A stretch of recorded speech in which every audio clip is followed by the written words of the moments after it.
Welcome to the Way Up Podcast with your host, Geoff Knoll. In this episode, we have the honor of sitting down with Seth Horst, a retired law enforcement officer turned realtor in Northern Idaho. But Seth's story doesn't stop there. His path to success is paved with passion for Brazilian Jiu-Jitsu, a dedication to personal growth, and a daring mindset training practice, cold plunging. Join us as we delve into Seth's inspiring journey, exploring his career transition, the transformative power of martial arts, the profound impact of pushing his limits through cold plunging. Get ready to be inspired by his unwavering commitment to self-improvement and the invaluable lessons he's learned along the way. The Way Up Podcast is sponsored by me. I'm a real estate broker in the state of Missouri, and I believe that this message is worth my investment. Hang with us till the end. I know you won't be disappointed. Hey, I'm excited to be here with my friend Seth Horst.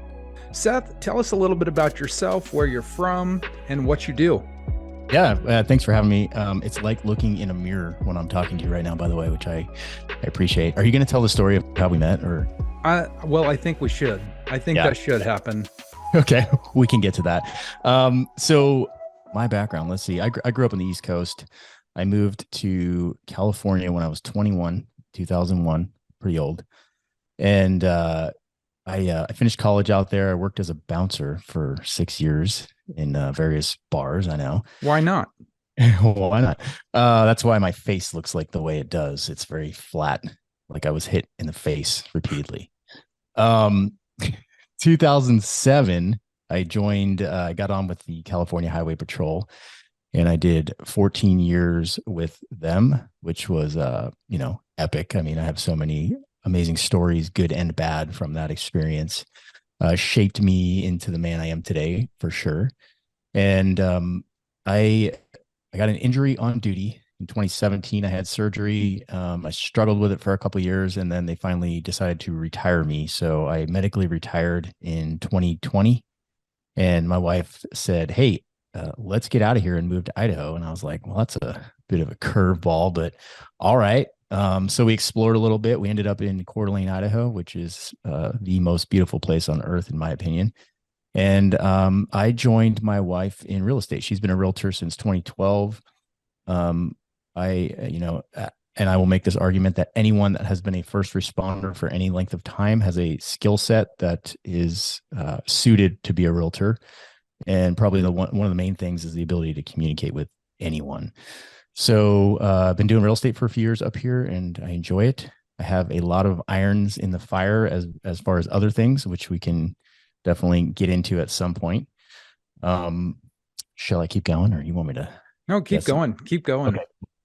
Cool. I'm not used to talking so much, man. I'll break down some of the things that I'm into up here, because I get into a lot, sometimes too much, which is something I've kind of been working on. I have a podcast as well called Copy That Radio. And I have a partner in that podcast. He's a retired firefighter, and we bring on other first responders, and conversationally, we just sit down for about an hour and a half, and we just share stories about the job. It's usually not kid friendly. Sometimes it's horrific. Sometimes it's hilarious. It's the full mixture of things. And doing that podcast, like, we've seen some themes come out that have become pretty important to us. So one of those themes is a focus on mental health. I would argue that anyone that has been a first responder for a year has dealt with more trauma than most people will deal with in their entire lifetime. So if you get guys that have 15 plus years on, you can imagine the amount in there. So that theme comes up a lot. We find it to be pretty cathartic for both of us to have these conversations, and for the person on the podcast, because they often leave and are like, man, thank you for letting me share that story that's been bouncing around in my head for years.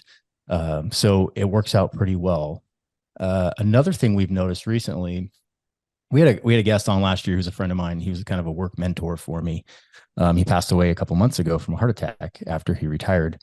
And we re-released his episode. It was just as to honor him. His name was Chuck. And with the feedback we got, I guess a lot of his family had never heard these stories. They didn't know he did a podcast. So they were able to listen to him talk for an hour and a half. and laugh and, be like Chuck was. And they were so incredibly thankful for that experience that, I mean, that struck me. That was really powerful. So I was digging that. Yeah, that is super interesting. I know after my mom passed away, I would sometimes call her cell phone before my dad quit paying for her cell phone just to listen to her voicemail, just to hear her talk. So I'm sure that was very helpful for them to be able to Yeah. hear him, joking and having fun. That's pretty awesome. Yeah. And so it's like we're almost documenting these lives, or at least some of these stories from work in a way, and it will live forever on the internet Right. until Skynet takes over. And, that's a whole nother story. So yeah, that's one thing. I also coach jiu-jitsu. So I'm pretty engaged in that community. And then cold plunging is a whole other community that I'm engaged in. And then some retiree groups for law enforcement up here. So I have a lot of irons in the fire, I guess, and it pulls me in a lot of directions, which has taught me some lessons along the way as far as when to say no to things. That's pretty dang important. Yeah, it's powerful. Very hard for me to do sometimes. Mm-hmm. But I also don't like to sit idly by. So the more the merrier. Let's go. Right. Well, in the cold plunge, I was seeing the videos you were putting out every morning or almost every morning. I was like, man, I'm gonna do that. I'm just gonna try it. I don't like being cold any more than anybody else does, but it's pretty awesome. You get in and it doesn't take very long for you to kind of adjust, and you start to feel the stress and the tension just kind of melt away. Yeah. There's a lot of power in it. I had been wanting to do it for a while. One of the guys at jiu-jitsu, my buddy John, he was like, hey, let's just go after jiu-jitsu. And, where we live, the climate in the wintertime obviously is cold. So we can just go down to the lake, and the water was about 40 degrees when we started doing it it was January or February this year. It's pretty dang cold. So you get a couple minutes in there and you're shivering uncontrollably. Some of my takeaways. So there are some physical health benefits to it for sure. But for me, can I swear on this podcast? Be you, man. Yeah, Do it. cool. Conquering the inner bitch every day. So you go there and it's like, I hate it, dude. I hate it, but I love it. Like I go there and I'm dreading it on the drive there. I'm like, I don't want to freaking do this. You get there, and if you get a day when it's windy and cold and gray and there's white caps, the last thing your body wants to do is get in that water. Pure misery. But you do it. And then the rest of your day, you're like, well, shit, everything's easy after that, right? Mm-hmm. Yeah. And then also for me, controlling that stress response that we get. So this ties back to my previous job of, you have moments that are extremely high stress. So you learn to control your body's response by breathing. And every time you get in that water, you hit about chest height, your body goes into panic response, rapid breaths, the whole deal. So to counteract that, you just immediately start deep breathing, and you're getting that good repetition of kind of learning how to control your body, which then translates into other areas of your life. Like anytime you have an acute stress, car crash, you get attacked, things like that would normally put you, heart rate up 200 beats a minute. You're not thinking anymore. You now have that ability to quickly get your body back where it needs to be and get thinking and get in the fight. Yeah, it's a mental override. Yeah. Yeah. My body hits that response when my balls hit the water. It doesn't, I don't have to get all the way chest deep. When the nuggets hit, I'm like, oh, it's time. Yeah. It's an unnatural feeling, dude. We had to shut it down because the water just got too warm. Now it's just basically swimming every day. So we're going to put it on hold until fall, and then we're planning on firing it back up. But yeah, we've got around us, we've got a bunch of rivers and there's a lot of springs. So if you get in close to the springs, they're still pretty cool, but not 40 degrees. We're warmer than that. Still cold enough that it is it's a mental override to get yourself in there. Yeah. It's so funny, as a kid, it's like kids don't care. They just get in cold water. But then as you become an adult, you're like, man, that's miserable. I don't want to do it. Yeah, when I was a kid, we'd like be breaking the ice in the crappy hotel pool that's like green water. It looks like a murder site, all but the caution tape. the sign saying probably enter at your own risk. But Yep. yeah, I'd be like, oh, hell yeah, we're getting in this water. This is going to be awesome. They have a swimming pool. We're getting in. Uh, yeah, I don't know what it is. I don't know where that switch is in your life when your body's like, nah, that doesn't interest me at all. Yeah, for sure. I don't know where that is either, but being able to override the inner bitch voice of I'm Yeah. not doing that.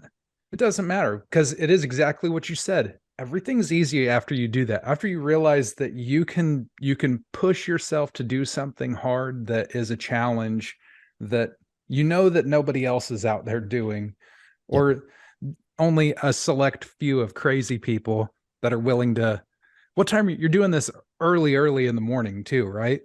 Yeah, we generally do it. So I coach 6 a.m. jiu-jitsu class Monday, Wednesday, Friday. So we go right after that. So it's about 7:20 in the morning by the time we get there.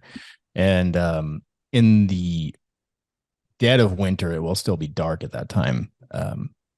But either way, it's starting to get light at the very least. And it's it's just it's kind of an unnatural feeling to be there that early and just like, all right, I'm gonna get in that an underlying theme. I talk about themes a lot because I'm starting to notice that in my life. An underlying theme of this cold plunge is the community building aspect of it.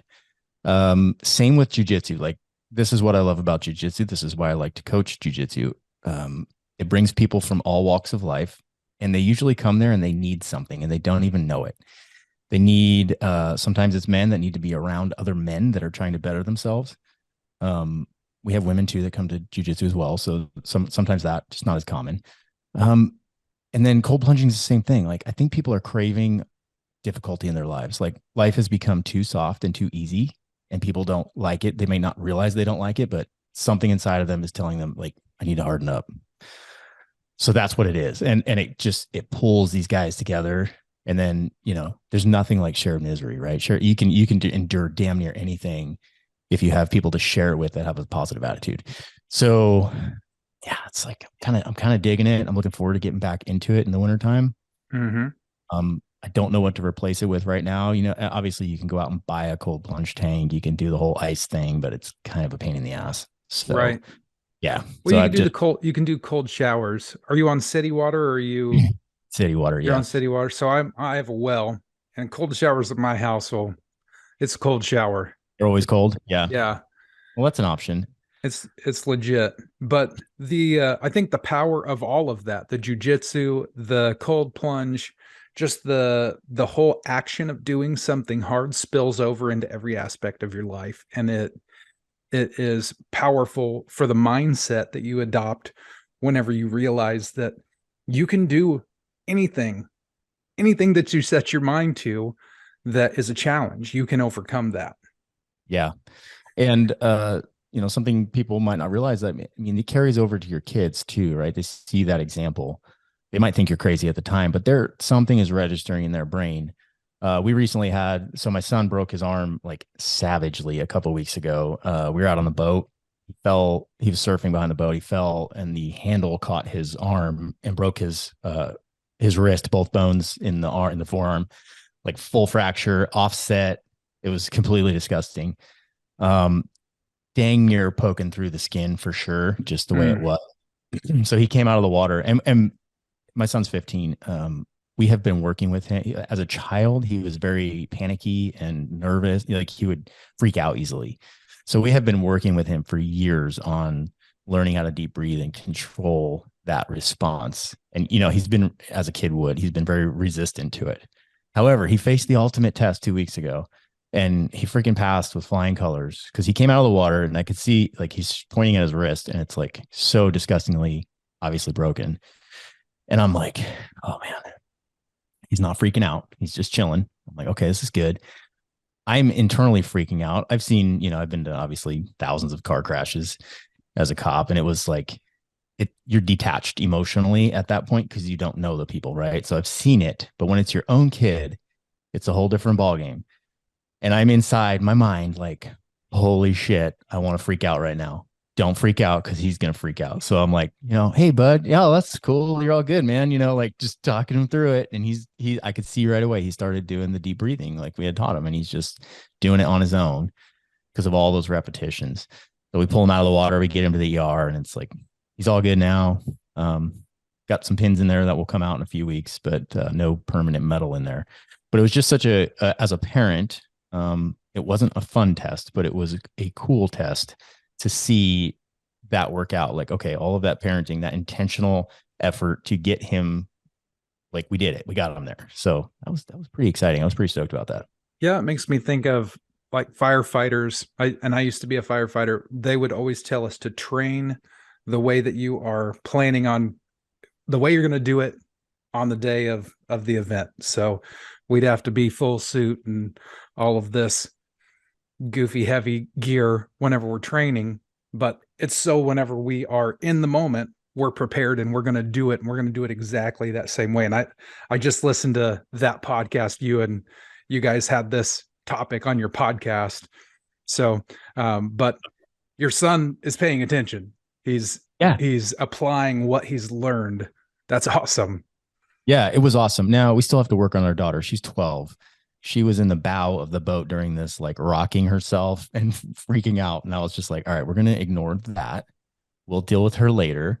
Focus on the problem. Yeah. I think I've heard Jocko say it. It's like, like emotionally detach, prioritize, execute.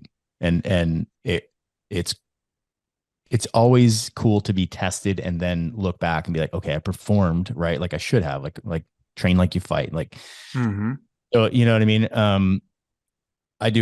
Doing a lot of jiu-jitsu. I've been in martial arts for, I don't know, 25 years probably, of various types, and working as a bouncer, right? I was involved in a lot of violent altercations. So I was always excited when, this is a weird thing to say, but you get attacked, like someone blindsides you, and then you respond exactly how you trained, and you end the situation. And then you can look back and be like, holy shit, like I was really excited. I'm super stoked the way that turned out.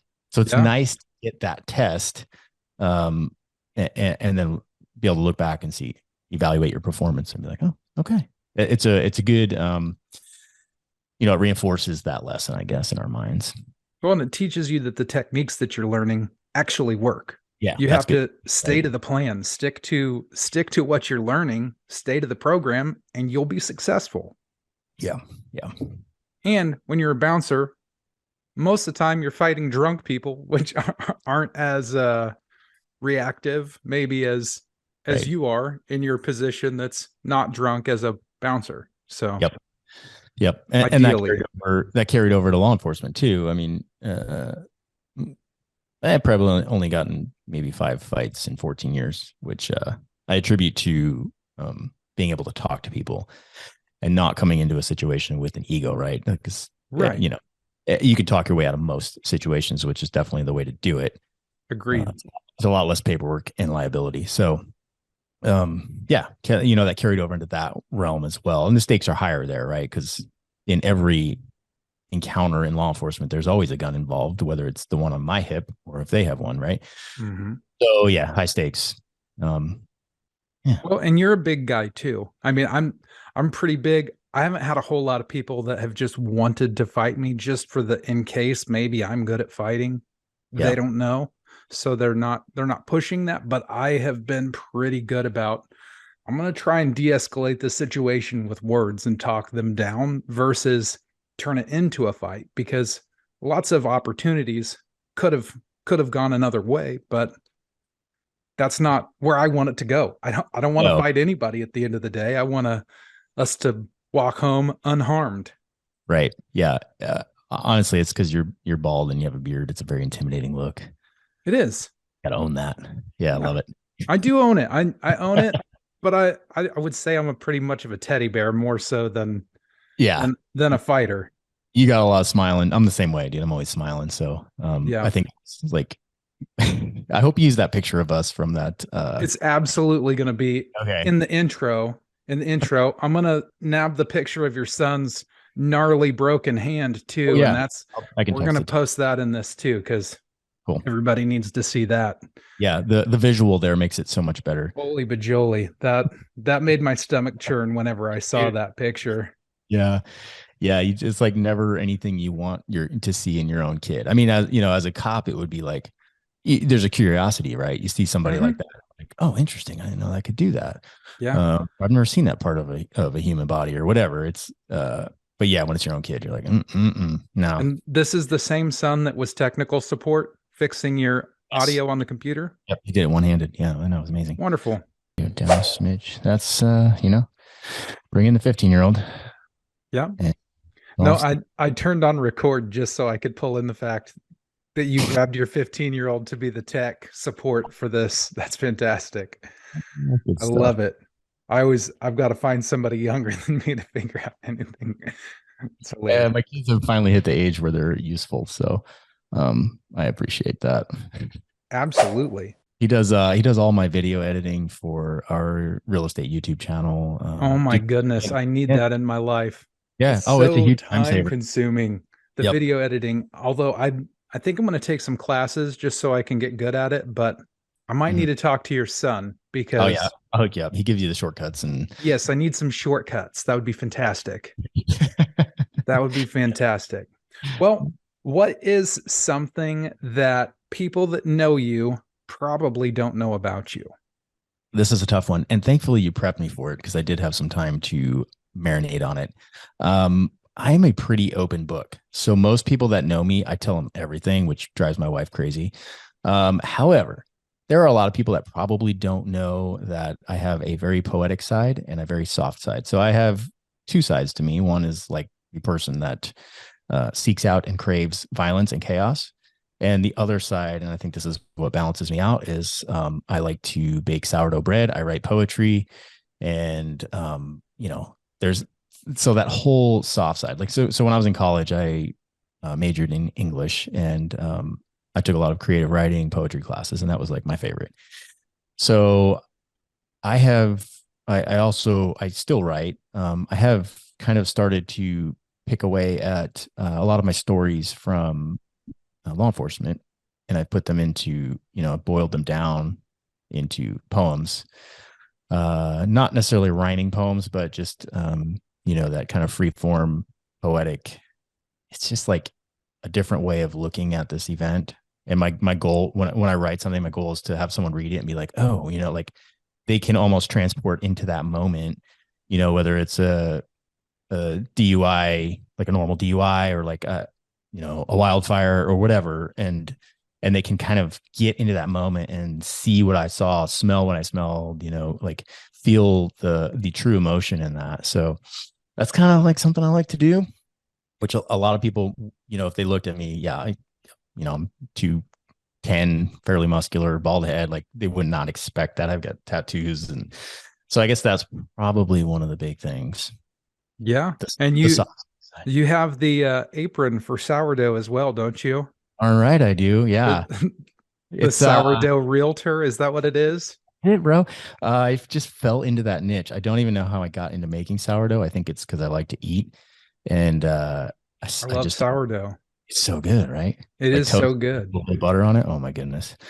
So yeah, I bake sourdough. So that's my closing gift for clients is I have branded Cutco bread knives.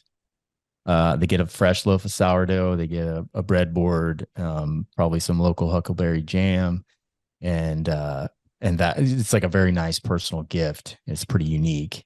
And then I'll, like quarterly, just like pop by with a loaf of bread, just so they can get that bread knife out again. So it Oh works yeah. really well for me for marketing. It's a gift that I enjoy giving. Like I love to bake it. I can't eat that much because it's a lot of carbs, but Hmm. totally happy to give it away. I've given away probably, I don't know, probably 100 loaves in the last year and a half. Well, Yeah. and that is something that it takes more effort than just going and buying something or giving Yeah. somebody a gift card to a restaurant. You've put time. It's time consuming. It's a process. I've watched my wife make several loaves of it, and it's a day's process. It doesn't just happen. No, and I do a slow ferment. So mine, I make it and then I bake it on the third day. So it's like, there's a plan, Hmm. you have to plan ahead. It is definitely a process, but Yeah, it's 90% love, like 5% flour and 5% water, a little bit of salt. Boom. that's awesome. I'm going to take just a quick second break, move my Yep. dogs one more time. We'll edit this out. Okay. Darn dogs. Dang dogs, man, they I've just got don't three of them. even care. I so desperately need a home office that I can shut a door and it be quiet. I need that. Yeah, You're it helps. looking in my living room right here. I So like it. Nice. yeah, I live in an A-frame on the Gasconade River, and it's pretty cool. This is a cool spot, but Idaho sounds pretty awesome. I'd like to come out and check that out too. I've Dude, been to Idaho. I've got some family. I wouldn't know them if I bumped into them on the street, but I have family in Idaho. you look like an Idaho guy. You got the beard. Like that's Do a I? prerequisite. Yeah, 100%. You'd fit right in. Beard? Sweet. Beard. Yeah, you got to have a beard up here. I get a lot of beard envy actually because there's some guys with like really good beards out here, Yeah. like manly ones, not like skinny jean beards, but like the manly So one. I know the men in my family that are in Idaho, or at least were, they were all loggers. So I Yeah, that feel makes like that's a pretty manly thing to do, to be a logger. yeah. That's about as manly as it gets, I would say, Yeah, for sure. I think Yeah. so. I think so. So in all of the things that you've done, you're in your real estate, which before I get into this, we got to tell how we met. So Yeah, we almost forgot. we were in Florida. Where were we at in Florida? Fort Uh, Lauderdale. We were in Fort Lauderdale. Lauderdale. We went to a realtor conference, Yep. which is Sales a training, I guess. sales Yeah. training conference thing for realtors. And you were my doppelganger. We just kind of magnetized, found We each other. I think we spotted each other like incognito. Like I spotted you and I was like, well, that guy looks like me. And you probably must have done the same thing because we passed each other after, I think it was after the first day in the lobby of the hotel. We ended up staying in the same hotel. And you Mhm. looked at me and I looked at you and you're like, dude, you got to see this picture. And you showed me the picture that one of your coworkers took, and it was like your profile and then me in the background. And it's like the same profile. It was so funny. I was like, Our that's heads just lined great. up Yeah. together. Yeah. And then I get, I'm like, I'm going to go to the gym. Yeah, I got to get up early. I don't remember. I got up at like 5. I go in the gym. You're the only other person in the gym at the Of hotel. course. What is this? Who is this guy? This is great. I got to know him. Yeah. Of That was course. so Why not? Why wouldn't that happen? It's fantastic. Yeah. It's so funny how like and I didn't get this experience when I was a cop. I think I was really shut off to it because I was nervous. Like as a cop, when you're out working, you're in uniform, you have a huge target on you. It's like you can't really let that guard down and actually talk to people and get to know people. So I kind of shut off, right? Now in my current job, no one's tried to kill me yet, so that's good. And I find that I can kind of explore these connections, and it's like the most amazing thing. I keep meeting people who are the coolest people, and I think it's just because my brain is open to it, right? So I might be eavesdropping on a conversation. Like, so I met a guy maybe a month back. I was in the coffee shop eavesdropping, of course, and I hear these two other guys that I actually knew. They were talking about this first responder retreat, and I could hear him talking. And I was like, "Oh, that sounds cool. I got to meet this guy." So I was like, "Hey, who are you talking about?" And they're like, "Oh, this guy Nate. He owns this retreat called Protector's Peak. It's in Idaho. It's where first responders can come and kind of just unwind, and relax, get out, get guys with PTSD potentially." So I got connected with him. We had him on our podcast, like an amazing human being, and it's turned into a cool relationship. And now I'm working on connecting him with some of the local police departments, the state troopers up here, so that the local officers can kind of go take advantage of that retreat. It's so cool. And then another one that just happened, I was, cold plunging, posting about it on Instagram. Some guy reaches out to me, and he runs a cold plunge group in Flathead, Montana called the Frozen Chosen. And he just starts talking to me on Instagram. And then, we've been talking for a few months. The other day, he's like, "Hey, I'm coming through town. You want to grab coffee?" I was like, "Sure, dude, let's do it." So we meet up. Turns out to be a super cool dude. And this relationship starts to form. I don't know where it ends up. Doesn't matter. You know what I mean? Like, Yeah. just kind of explore it, see where it goes. So that would definitely be some advice to people out there is like, if you find yourself in those situations, like pull that thread a little bit, see what happens. Cause it's probably going to open your life up in a cool and unique way that you may not even realize, Dog. I heard that one, but it wasn't very Yeah. loud. It's Yeah. yeah. You can't hear it very much. Oh So my goodness. Okay. Well, so I think I lean heavily into talking to strangers. I've made tons of yeah. great connections, and some people look at that as being a weirdo. I don't really care. I look at it as I'm meeting really cool people, Yeah. and everybody that is normal and just like me, using that very loosely, but I already know those people. I want to meet other people. I want to see what other people's perspectives are on life and on the world and what has set them up for success. So coming over real estate has just kind of I realized that this is where I need to be Hmm. because I can lean into this weird version of who I am and it's okay. It's a good fit for me. Whenever I first got into it, I was very much trying to create this persona of what I thought the successful real estate agent should look like. I was Hmm. dressing weird, dressing not weird, different than I do, and trying to change my language. I had a background of construction and all kinds of different things where I'm only working with the guys all the time. Mm. And so, working in an office, especially with all women, where I first started was all women in the office. It was a complete culture shock for me. It was very different. We had a swear jar where you were supposed to put money in every time you said a cuss word. They didn't get any of my money. I just didn't participate. But for real, come on, it was different. It wasn't me. I had to break out of that and just learn to be okay and comfortable with who I am because that's what people like. People people want to connect with you authentically. They want to see Seth Horst. This is the guy that they want to be. The cold plunge, the jiu-jitsu, the all of the war stories and all of the crazy stuff because that's what makes you unique and cool. So I think Yeah. that's awesome.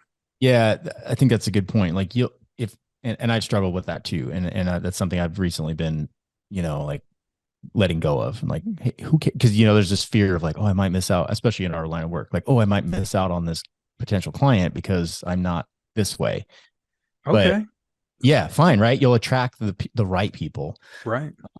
And that has happened for me recently, right? A lot of my clients have been other CHP people that are retiring and moving up here, and like it's so rewarding for me to work with them because we come from the same background, we speak the same language. There's an immediate trust and bond, and I'm like, okay, these are the people I want to work with for sure. So I'll be open to it. I'll wear my legalized freedom shirt. I'll let the tattoos out. You know what I mean? Like whatever. I don't care, just be me. Show up to a listing appointment in, my casual, normal clothes. Not worry about it. So I don't have a whole lot of time left in the podcast, but I do want to ask you, what is something that you can identify that has positioned you to be successful in your life and your business? Mm. Yep. So commitment and then consistently showing up. And that's a lesson I've taken from jujitsu, right? So I use a lot of jujitsu analogies because it really relates to life, I think. Um, in jujitsu, you're like a brand new white belt and you don't know a damn thing, and you just get beat down constantly. Not really beat down, but like it's very hard for you, that learning curve. If you just keep showing up, no matter what, you will get better. And it's a slow, steady, incremental improvement that you don't even notice over time until, a year later, you might roll with someone that's brand new and you're like, oh, wow, I do know a lot. I have come a long way. So, transferring that into the rest of my life and just being better at being consistent and just showing up. Like that's the hugest freaking thing ever. And it's so stupid and simple. Anybody can do it. Um, so yeah, that's kind of, I've been trying to like transfer that over to everything else. My wife and I have a real estate YouTube channel, and we've just consistently been putting out videos, knowing that over time it will build. And the same thing with my podcast is like we put a podcast out every week, knowing that it's just going to build. Like just do the work over long periods of time. That's where the magic's. Yeah, overnight success isn't a real thing. Nah, maybe for a lucky few or maybe unlucky few. I don't know, but it's a slow grind. Being patient and just keeping your eye on that goal, or just doing it for the inherent joy of it, right? Like with jiu-jitsu, I don't have any end goal other than like I enjoy doing it. I enjoy building the community, and I'm just going to see where it goes. Right. Yeah. So something I've heard a friend of mine, Jay, says it's easy to do, it's easier not to do. So that consistency, getting in and doing it, it's not hard. There's just being consistent isn't hard, but it's easier not to do it. So most people will do it for a couple of weeks and say, well, I haven't seen the progress that I want to see, so I'm off the diet. I'm going to go back to Taco Bell and hit the drive-through because I didn't lose 30 pounds in 2 weeks. It's so important to stay consistent because you have to put in the time, you have to put in the reps to get good at anything or to see the results that you want to see. But if you stick with it over time, you will see it. Yeah. I love that line. I literally said it to someone yesterday. Like, it's easy to do, it's easy not to do. You know what I mean? You just got to make that choice in your head. Yeah. So yeah, it's for me, it's just finding things that are hard and suck. Yeah. David Goggins says, do something that sucks every day. Yeah. I think that's important. That's, cold plunging is easy. So because it's just physically, I'm just getting in that shitty water. I mean, it's mentally not easy, but it doesn't take long, and it's a good way to conquer the inner bitch. Right. Jiu-jitsu is the same way. Like there's always an element of fear. So you're having to conquer that every day. I know that you run. Like I hate to run. I don't even like to drive as far as you run. So, but that's a hard thing, right? So that, whatever it is to somebody that is that challenge, like just freaking do it. Yeah. And I want to do jiu-jitsu. I'm actually trying to talk my son into doing it with me. He was doing a kids boxing class and he's 14, trying to talk him into the same place he goes, offers Brazilian Jiu-Jitsu. And I think I would really like it. All of these people, you included, of that I'm watching, that I see, it's transformational for everybody that's involved.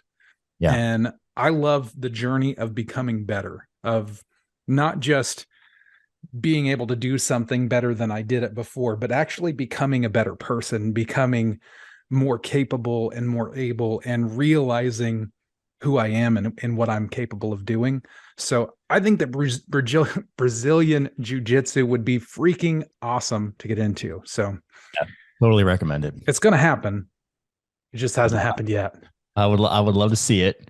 And then, next when it happens, I will definitely let you know. I'll let you know. But any final thoughts? I've got 1 minute on this. Any final thoughts for listeners that you would just like to leave with them? I was thinking of a mantra recently, and I'll share it with you. I don't know if I'm still working on it. All right. So be kind, do good, and prepare for chaos and violence. I think that kind of encompasses my entire mentality. So I'll leave you with that. I love it, man. Dude, thank you so much for coming on the show. I look forward to continuing our friendship that just started from being sexy individuals, right, that happen to look similar. We just pulled the thread, dude. That's all you got to do.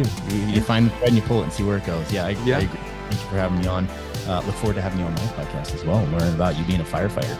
It's going to be a good time, buddy. I'm excited. All right, man. Have a good day. Thank you, sir. Thank you. Yep.